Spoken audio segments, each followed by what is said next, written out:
take a step forward because we're going to be having a really interactive session and we want audience participation. So my name is Natalie Mangondo. I serve as the Finance Youth Fellow to the Climate Champions team. I'm an economist by training with 6 years of experience in sustainability and climate change, focusing on climate finance. And welcome to the session titled Actions of the Present Securing a Just Future. So I will begin by allowing our panelists to introduce themselves, starting with David. Can you please give us a brief introduction into who you are and what you do? Hello, good afternoon, everyone. I'm David Dunitz from the Heschel Center for Sustainability in Tel Aviv, Israel. And just that, right? Just a short bio. You can go a little bit deeper into what you do. Okay, we're doing climate work and democracy, working with young people. We have a citizens' assembly of young people coming up on climate change, and I'm happy to be here. Thank you so much, David. So next we have Sister Maureen. May you please offer us an introduction into who you are and what work you do? Sure. Hello, my name is Maureen. I'm with the Brahma Kumaris, and I'm actually representing the Brahma Kumaris Environment Initiative. And we, in particular, draw attention to the root of our environmental crisis. That is that it's what is required is a change of mindset, a change of lifestyle, a change of worldview, and a change of values. So we help people make those shifts from the inside out, but also we have many practical projects in terms of solar energy, understanding the connection between our consciousness and the state of the planet. Thank you so much. Very important work. So next we have Birajith. Can you give us a brief intro into who you are and the incredible work that you're doing? Hello there. So before we start, can we give a round of applause to the working groups and the pavilion team that made this happen, please? So my name is Birajith, and I'm an aerospace engineer graduate, and I'll be working soon. And also, I'm a young representative of the Brahma Kumaris. And what I believe is that the external crisis that we see in this world is actually a reflection of our inner crisis. So change actually begins in our thoughts. So yes, thank you. So on to Balkis, I who is hope the everyone incredible communications youth fellow who I work alongside in the Climate Champions team. Can you tell us a bit about you? What is the Climate Champions team and your work in climate action? All right, thank you so much. Hi, everyone. Hello. Diana, hello. Hello. Hi. Hello. All right. So my name is Balki Salaudin. I'm a Nigerian, and I work at the Climate Champions as a communications youth fellow alongside Natalie. I have a diverse experience in communications and digital strategy, and I've been able to use this skill to communicate social and climate issues, and that's what I currently do with the Climate Champions. Aside from this, I'm a farmer. We do smart agriculture, and I actually had to go into farming to feel the reality of taking climate action beyond just doing videos and calling on world leaders and, you know, all of this stuff. So it's been really good, and it's been an experience that I've realized that there is an important need for us to embrace intergenerational conversation, and that is why we're here today. So please don't let the energy to be too low, because we need your energy to drive this conversation. Thank you. Okay, great. Thank you. She definitely is a communications fellow. On to Shantanu. Can you tell us a bit about you and your incredible work? We've been engaging together since COP26. But if you can tell the audience a bit more about it. So, hello everyone. I don't know if I'm good enough to pull off everybody's energy how Balakis did, but thank you so much for that. My name is Shantanu. I come from India. I am a steering committee member for United Nations Environment Program in Major Group for Children and Youth. But I'm also one of the steering committee members who are working for this pavilion. So welcome. This is your home. I'm also part of the Brahma Kumaris, and one of my key work areas is connecting with young people of different faith backgrounds and bringing what they are doing on the field and how people are feeling. So trying to connect hearts to hearts to hearts so that the heads start working properly. So that's my work. Thank you. Lovely, lovely, lovely. So as you can see, we really do have an intergenerational, cross-sectoral panel.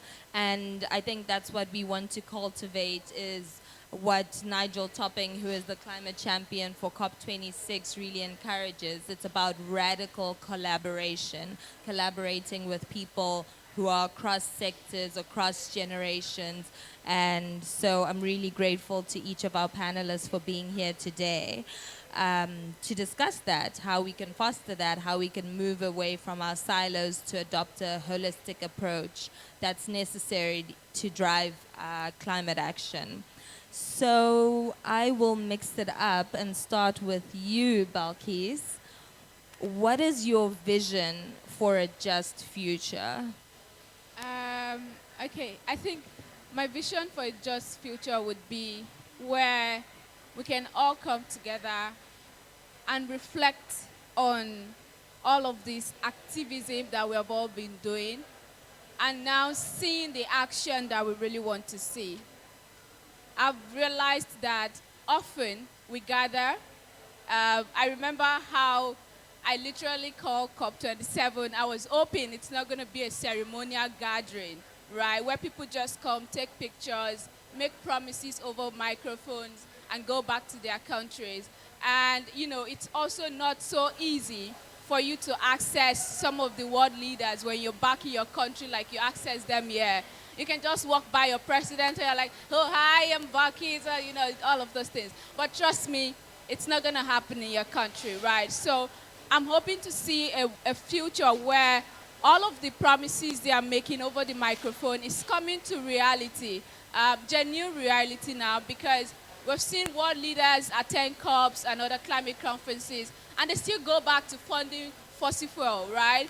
We've seen a lot of them, they ignore loss and damage, they don't care.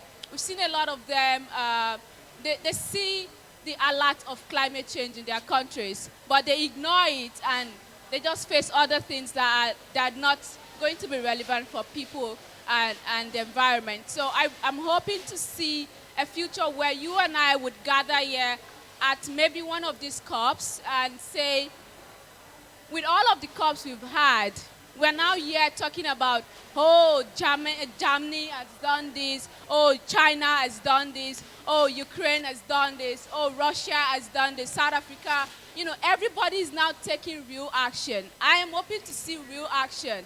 And that action is not going to be just the world leaders, you know, that we keep agitating about. It's also going to be from us as young people. How do we take this action forward?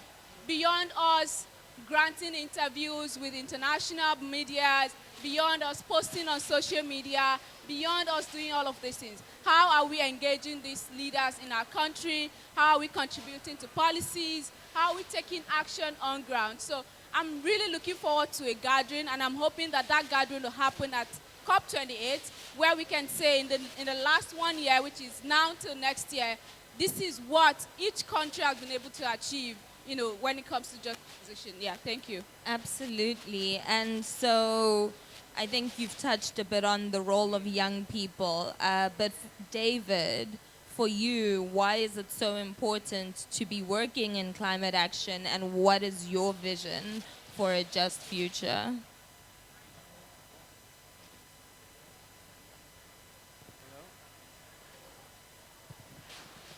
Okay, I represent the voice of the elders. And for me, as a climate educator and a sustainability educator, I want to say my vision is that not just in COP28, but in 2030 and 2050, we'll remember COP27 was a transition point where young people began to take the reins, began to make real important influence on policymakers. It's already begun. Young people have been disenfranchised. In many places, they don't vote. They don't have respect yet. They're not part of the policy-making process. But I think what Valky's voice and the young people's voice are saying is that young people are a part and not just they're representing a huge shift in world culture in which young people are the curators of the future generations of what's going to be here. So I think I want to see that this meeting is celebrating in some ways the great transition that we'll look back and say, hey, it happened, it started here.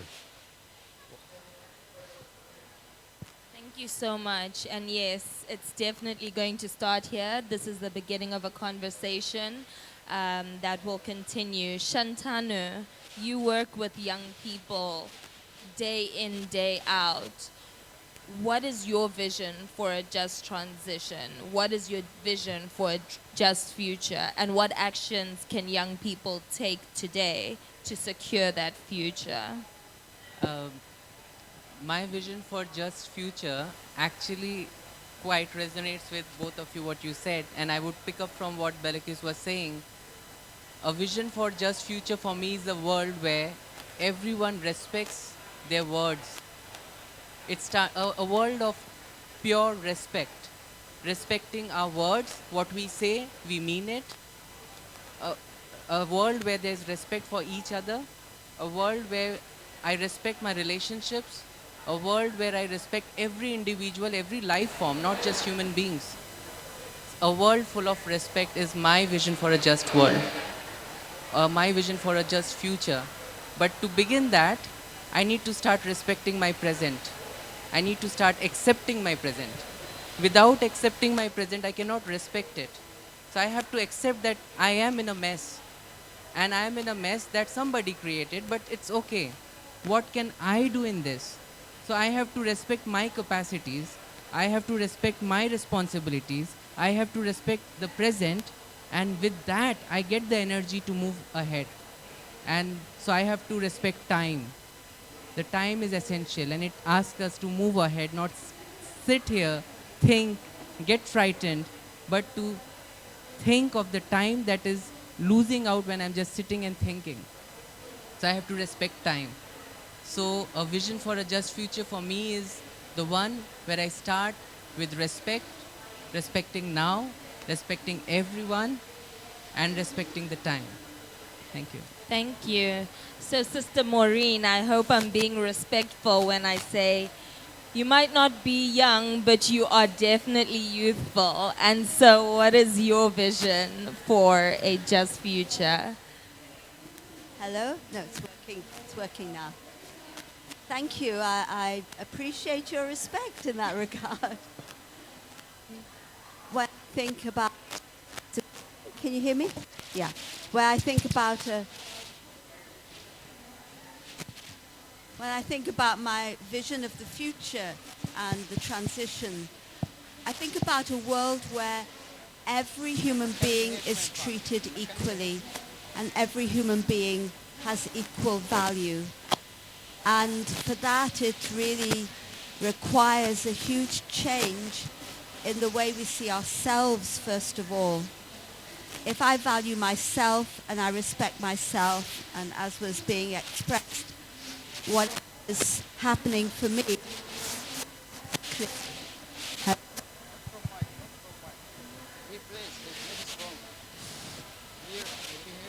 What do I have to do? Just stay still. Just stay. Okay, right. Have to stay still. Thank you. So the more I respect myself and I'm able to live in my own dignity, I'm able to actually access my inner wisdom. And that inner wisdom is there in all of us, whether young, old, whatever the age, physically. And that is what is going to enable us to take the right decisions, make the right policies that are going to bring a just transition and a just future. Where is wisdom? Where is truth in the equation? I thought we would be asked for a word. We haven't quite, but I'm going to give my word anyway. And the word that I wanted to say was honesty, because honesty leads to transparency and accountability. And without these two things, or three things based on honesty, it'll be very difficult for there to be a just transition to the world that we wish. There is enough for everyone, but our mindsets, our values, our worldviews need to change very, very radically. Thank you. Thank you so much.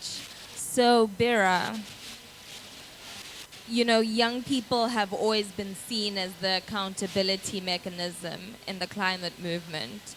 So what is your vision of a just transition, a just future? Does it start with accountability, and where do you think it goes from there?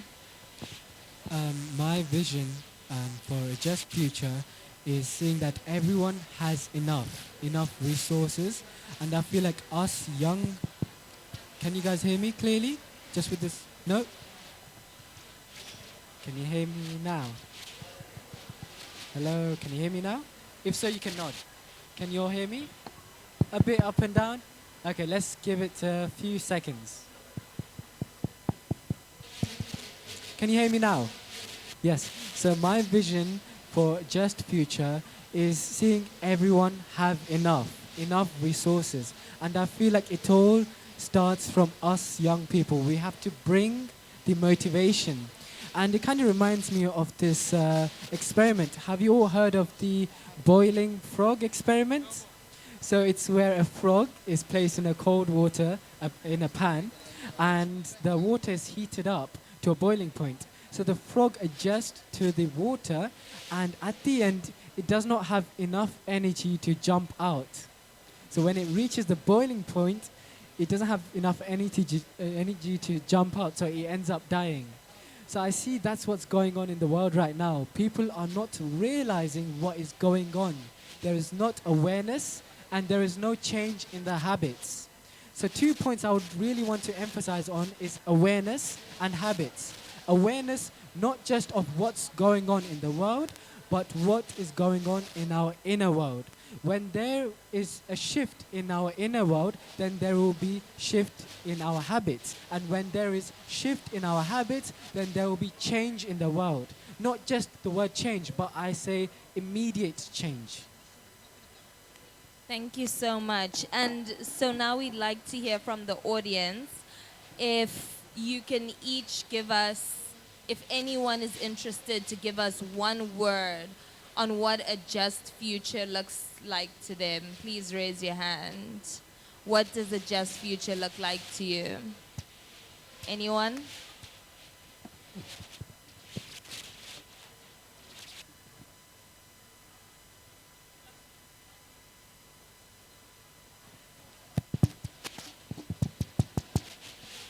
Thank you. Good afternoon. Listening with so much interest, and that's because you're as someone who is into climate finance and yourself into communication. So these are important roles I currently play. So I actually work with the Central Bank of Nigeria as a banker, and when I'm not banking, I am actually on the streets advocacy with young people. So I do a lot of advocacy with young people. I have a platform that I drive to create awareness, to educate, to enlighten, and also forge partnerships amongst young people to drive issues of climate change and other social issues.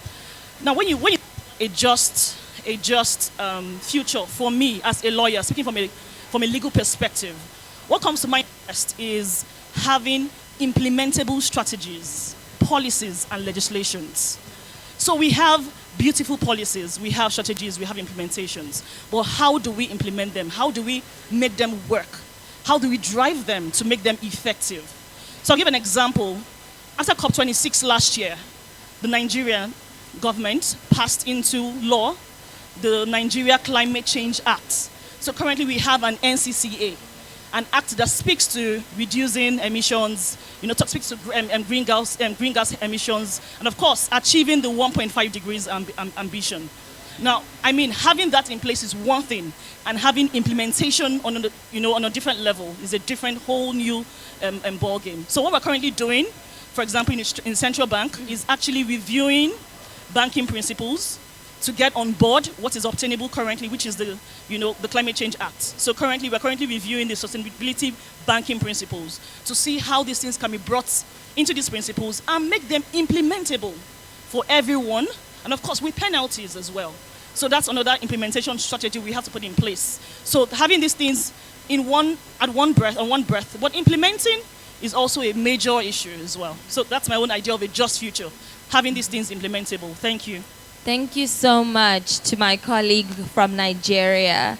So that kind of leads me into my next question for our panelists, and it's in your various sectors that you work in and the stakeholders that you engage with, what do you think the role that they play are? So can you just tell us who the stakeholders you mostly engage with and what their role is? And so I'll just say, speaking as someone who works in climate finance, who works with mostly private sector finance actors, I work with financial institutions, and their role is to finance the transition, right? Their role is, of course, to ensure that they define these principles, to ensure that we're implementing things in an inclusive, accessible manner, particularly for youth, particularly for vulnerable groups, particularly for continents and regions where, their risks might be higher. How can we mitigate those risks? How can we create innovative financial instruments to mitigate those risks? So I'll move on to David. What stakeholders do you usually work with, and what is their role in driving ambitious climate action? Okay, I'll mention 3 groups of stakeholders that we're trying to influence and working with for what I think are 3 crucial transformations for just transition. And one is ourselves, changing our mindsets. It's been talked about, respect, of looking inward, of having these conversations. We work in our organization, the Heschel Center, we work with people, with leadership, with education, to try to change the mindset, change the conversation. 2 is education. But education has been part of the problem more than part of the solution till now. So we're now working on transforming from within. In Israel, we have a program that's about to be launched, working with education leaders within the system, within municipalities, who are going to go through some sort of learning inward process and outward doing to change educational policies in light of climate change and the necessity of just transition. And 3 is changing the politics. Our politics are definitely part of the problem, and as we see, our policymakers are not able to make the changes, the ambitious changes that we need.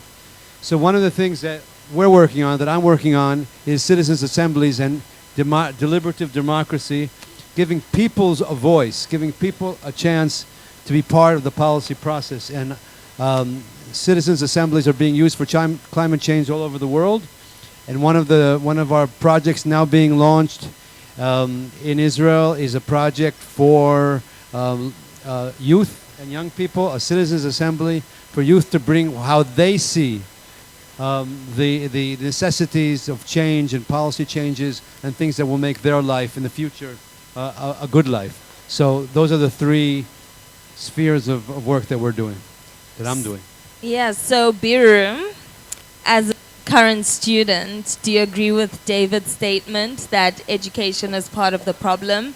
And what role do you think education has in trying to drive ambitious climate action? And what other stakeholders do you usually work with?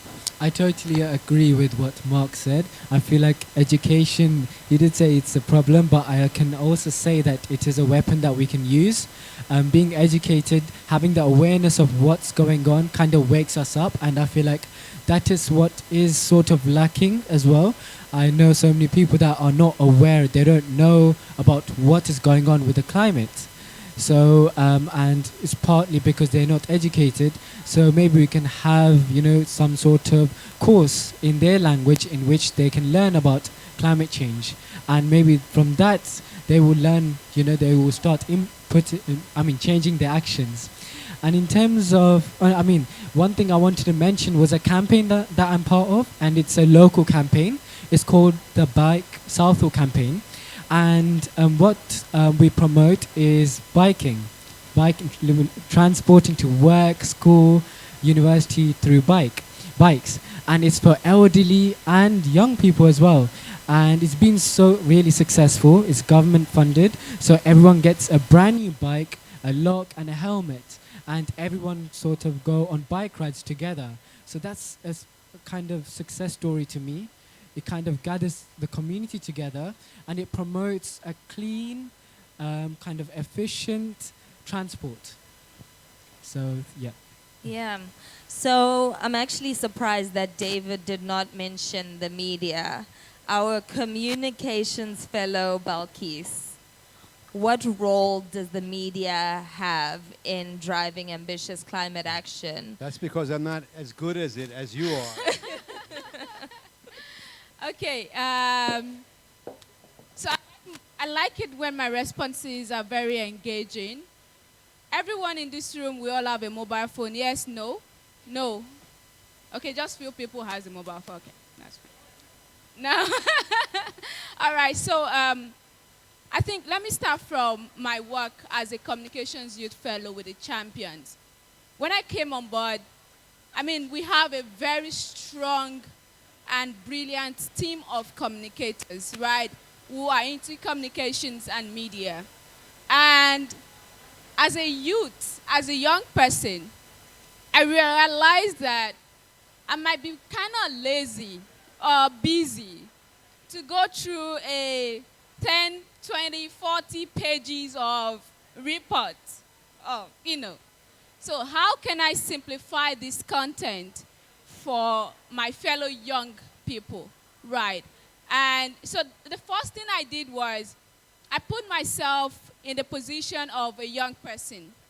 If I'm consuming this content, how will I feel? Will I click or will I just walk past it, right? So communication and media plays a very, very diverse role. We have communications in finance, we have communications in resilience, we have communications across board. And just right now, someone sent me a message and said, Bakis, you're on your phone. And I'm like, where are you? And she's like, live streaming. That's part of it. So you don't have to be here to be part of this conversation. That's communication, that's media. This media team, they are capturing the event for us to be able to reflect later on. That's communication, that's media. So I think we cannot overemphasize the role of media and communications when it comes to climate change, because the media is for the good and for the bad. Sometimes you see that they are false information about climate change, but then we have other media that would sort of suppress that conversation or that information that, no, you can't be consuming this. And that's why even on Twitter sometimes suppresses some information, because when they realize it's false, they suppress it so that a lot of people do not consume it and start going about with false information. So I would say that media plays a very, very strong role, and the people, the stakeholders I work with is everybody, right? Every one of you, young people, children, the elderly ones, everybody, right? And that's because you need to communicate to people the way they understand. I cannot talk to an elderly climate activist the way I would talk to a young climate activist, right? Because if you're talking to a climate elderly activist, I'm sorry I'm using this because you guys are always saying you're young, right? But yeah, yeah, you know, the way you would talk to them is different because they don't want to be seeing all these designs. Like, they want to see the real content. But young people, you need to simplify it. You need to make sure that they can connect with it at a go. So that's like part of the emphasis. And I also think that the role that media and communications play help a lot of young climate activists, even the elderly ones, make some concise decision before taking action. So it sort of help you to, you can use Google to check about what the work of the climate champion is. You can use Google to check about how many pavilions we have. Yesterday, I was thinking in my head when I was walking around, I'm like, this is a lot of pavilions. And I used Google and I saw that we have 156 pavilions at COP27. Right, that's media, that's communication. So all of this information will be put out there so that we can all have access to it, consume it, and then now, you know, reflect on it on how we want. Yeah. Thank you so much. Thank you. Shantanu, what stakeholders do you usually work alongside, and what role do you think they play in driving ambitious climate action? Thank you. I mean, I totally agree with Balkis again because every person is a stakeholder and we need to work with each one. When we say we want to build a world which is just for everyone, it has to be created with everybody's input into it. You cannot create and gift it to someone. You have to have their input into it.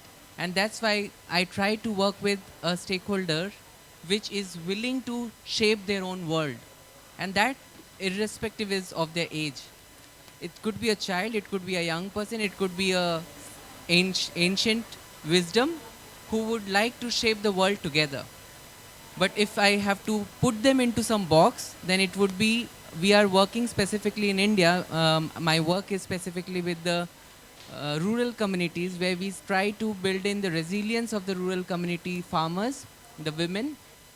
And also we work with young people who probably do not speak the climate language, which is again such a different vocabulary now, which is for example, for them to understand adaptation.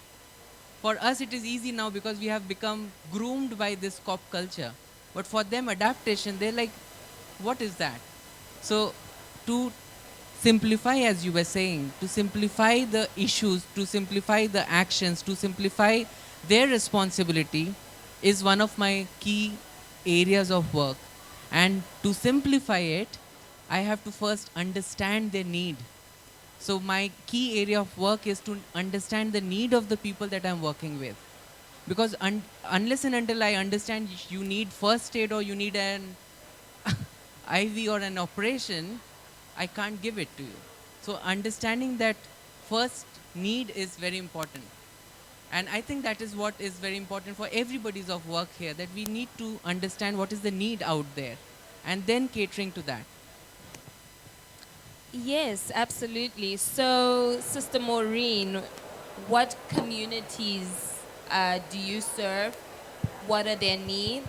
And what do you think? What role do you think they play in driving ambitious climate action? Okay, is this working? Let's see. Is this hello? Okay, good. Okay, first of all, I'd like to say I hope you can simplify the documents for us older ones as well. We need it as much as anybody else. I work quite a bit with different faith communities, and I think this is very important because 84% of the world's population subscribe to a faith. And I believe in Africa the figure is 94%. And so faith communities have a huge outreach into the community. And also faith communities have a lot of wisdom and spiritual wisdom to bring to the crises that we're now facing. And also they really help to give people the resilience to cope, the inner strength through faith. There's an organization called Faith Invest, which has a section of that is called Faith Plans, and they work with faith communities across the world to encourage them to make plans of how they use their resources, including their financial investments, and how these can be used in an ethical way, in a way that is sustainable and doesn't contribute to the destruction of the planet. And so I think faith communities own a large proportion of the world's schools, of course many religious buildings, responsible for healthcare facilities. So there's a huge part that they have to play.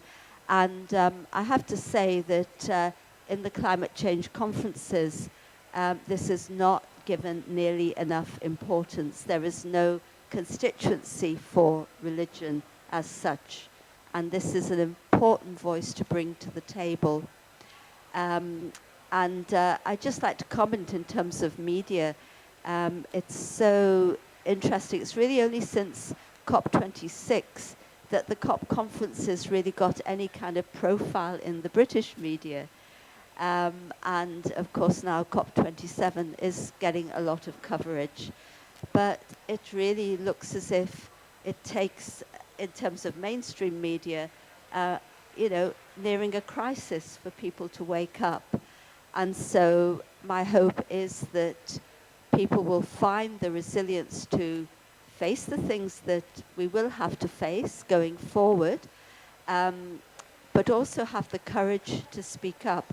And we're speaking about intergenerational, but actually it's the we generation, isn't it? We are here all together, no matter what our ages. We're facing this together.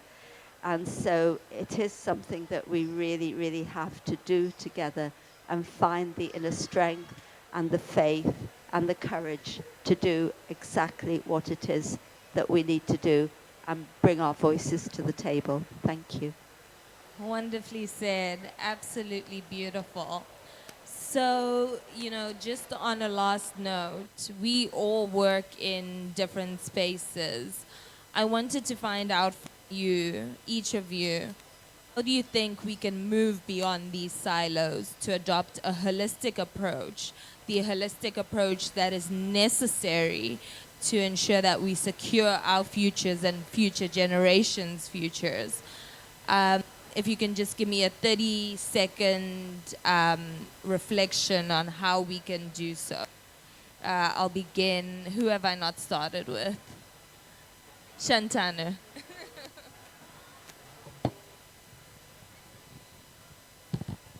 So,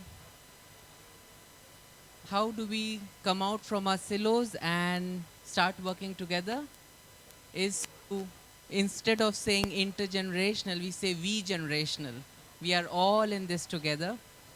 To start not just saying that we are family, but to really feel that we are family. Do I really have the same amount of love that I have for my siblings, that I have for each one sitting here? And for that, it needs a very in-depth spiritual understanding that we all are same, we all are equal, we are not better than the other. We all are equal. So it is the culture of equality that can bring all us together and will naturally shape our contributions for each other. So that would be my idea, equality. Lovely. Sister Maureen, how do we bring, faith groups to the table and ensure that they're mainstreamed in climate conversations and, away from our silos to adopt a holistic approach? I mean, I will just build on, in a way, what Shantanu said. It really is that vision of one family and one humanity, and of beginning to take decisions through that lens. If we take decisions through the lens of, not in terms of the lens of finance or, which is the usual, but in the lens of the benefit for the whole of humanity and the benefit for the sustainability of the planet. And I really do feel, as Shantanu said, a key to that is love. Love and compassion in ourselves, for our fellow human beings, love and compassion in our institutions, this is something that would make a huge shift for all of us. Thank you. So, of course, this is an ideal, but Balkis come from the most climate vulnerable country, when the reality on the ground, and you as a farmer, is that we aren't equal. How do we move away from this siloed approach, adopt a holistic approach, and see this world as one family? How do we do that?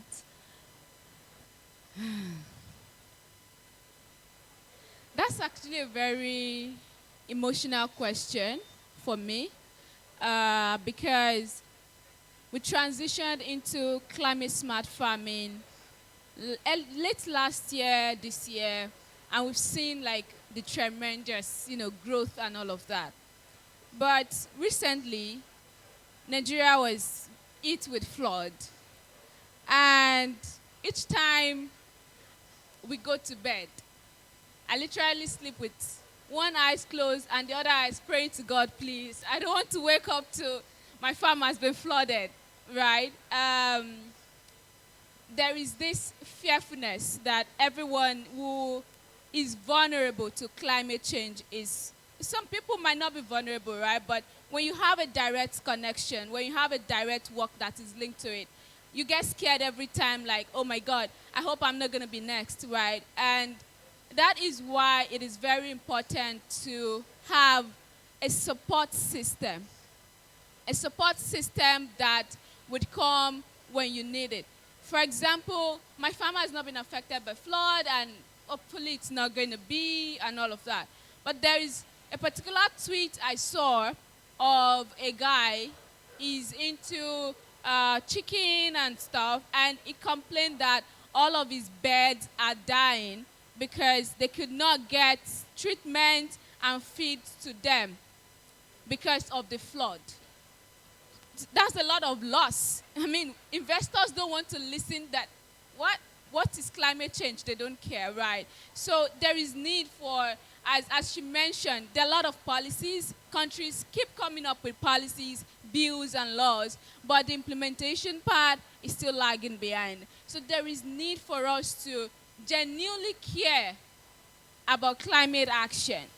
If you don't care about climate action, I don't think you can do anything. So the first conviction would have to be from your inner self. How do I ensure that I'm doing this thing because I want to do it? I am doing this thing because I love to do it. We are here today because we love to, put our voice on the table for climate change. And I'd like to also make reference to, there's a cup on this floor, it's a tea cup, and whoever drank the tea inside is going to go out and say, I'm a climate activist, I'm a climate advocate, I'm an environmentalist, but they won't know that this person is just going around, littering the whole environment, right? So there is need for us to genuinely care and not do what we are not preaching. So I come here today, I tell you, don't drop bins on the floor, or plant more trees, or do climate smart agriculture. But back in my house, man, I don't care. So we need, as young people, as elderly people, as everyone here, we need the inner conviction first that I genuinely care about climate action, and I'm genuinely going to lead climate action in large or my small capacity. Thank you. Thank you so much. Absolutely. So, Birum, you are working in one of the hardest to abate sectors. And I hope you don't mind me saying that. But how are you going to mainstream climate action in that area? And do you want to tell the audience a little bit about it? I mean, it has already started. So the company I'll be working with, they already have the first terminal electric truck in the airport. So that itself is a sign to me that there is so much sustainability development in the company. And they also use the metal scraps. Instead of throwing it away, they give it to startup companies. So I can see a huge scope in the aviation industry. And I really liked what Balakris said. How long are we going to wait for? Do we have to wait till more people, die? Is that when we're going to realize? Or do we start now? My tomorrow is based on my thinking and doing today. So if I want change in the future, then there needs to be change right now. And not just one person changing, but there has to be a collective change. But one thing I want all of you to remember is when I change, the world changes. So let's become an example. Each and every one of you and each and every one of us, we are all going we're all going back to different part of the world. So let's empower and raise awareness in our local communities, and that's how we bring change, immediate change. Thank you. Thank you. So David, Biru mentioned starting from the local level. How do we then upscale that to the national, to the global level to drive holistic climate action? Wow. Hear me? First of all, aren't these words so inspiring? Aren't these people so inspiring and giving us hope? So I want to say that I think what is most important for us to remember, to take away from here, is first of all that we're not alone. Because we come back and become marginalized and we're like trying to change the world and it's hard. But look around this room. Look who's here. The whole world is here. We're together in this. And the relationships that we build here, we can take them in our heart and we can also work with them, continue together to build coalitions and collaborations and to do stuff, because in the end, climate work is doing stuff. But it begins with ourselves, it begins with each other and the relationships that we make, and then we scale up. But we have to take notice and take care of ourselves and of each other in order that we can do the greater work in the world. Thank you. Thank you so much. Absolutely lovely. And with that, I would just like to hear any reflections, any conclusions from Sister Maureen. If you can give us 2 minutes of your reflections from this session and offer us a closing. Hello? Okay. It's kind of you to ask me. I take to heart very much the thought that the future depends on the present right now, and also the state of our planet actually reflects the state of human consciousness. There's a lot of violence in our world and a lot of violence in human thought, and that's affecting the planet directly. And so maybe we just have a moment where together we send very peaceful, loving thoughts to our precious earth. So just for a moment,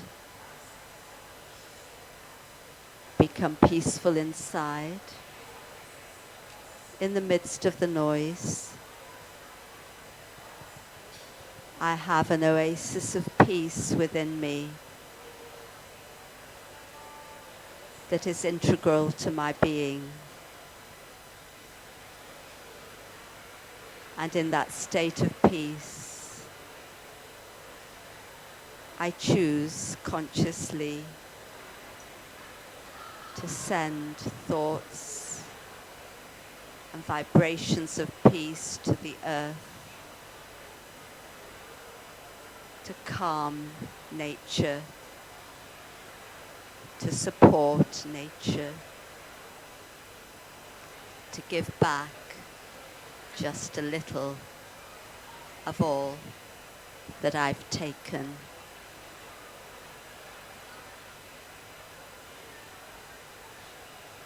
Thank you.